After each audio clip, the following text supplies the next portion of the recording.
And our second fault that you'll find in hitters is people who hold their bat vertical. If we look at Laura here, Laura, when you're batting, when you get in your stance, and really you can get in any kind of stance you want to. And I want to make that point with you, that you can hit from any stance.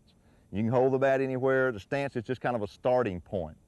But the closer you start to where you're going to end up when you hit, it makes it easier to hit. So I think one of the things that will make it easier for you to hit is to look at the way that you hold your bat.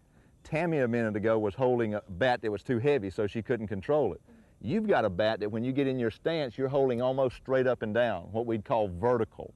Now, when you hit the ball, is the bat vertical, straight up and down, or is it out flat? It's out flat. It's out flat, right? So if you start with it vertical and have to get it to flat, that's kind of a long trip from where it starts to where it ends.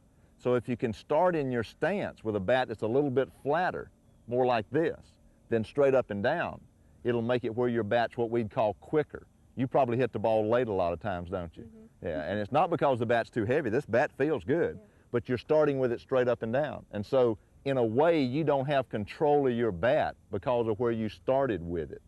So one of the things that we'd like to do with you is some drills where you take the bat and just lay it on your back shoulder like that and hit right from there. So why don't we go over here and we'll get a tee or something and work on hitting with a bat that's kind of flat. Now in a game, you might not hold it right here. You might decide you need it up in here a little bit, but what we're trying to do is flatten out your bat so that you got more control of it. Okay. Let's go over here and we'll work on that.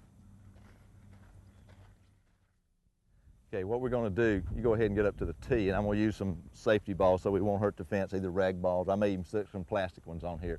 But you want to take that bat and put it right on your shoulder, and you're going to swing from right there.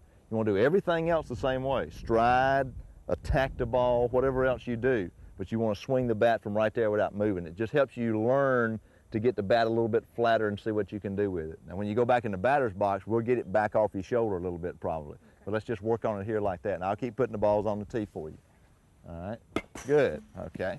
Don't worry about the fact you knocked the tee down. That's no big deal. What we're working on is a flat bat. So your eyes may not work as good because you want to be concentrating on the bat, not your eyes. All right, we're not working on anything but a flat bat. All right, that's better, that's better. Really attack it from right there.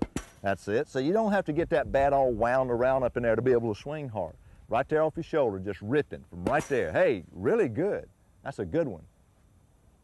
Okay, all right, that one time you took it off your shoulder a little bit. Try to swing from right on that shoulder, right on that shoulder. All right, good, good. You got it stuck in the fence. Nothing wrong with that. All right, that time you looked up some, and coaches, that's something you want to keep in mind. The visual part of this sometimes, a player may not do it the way that it ought to be done, and you have to correct that, but later. We're not going to work with our eyes now, we're working on the flat bat. There you go, let's do one more. Okay, very good. Good job. Working on a flat bat.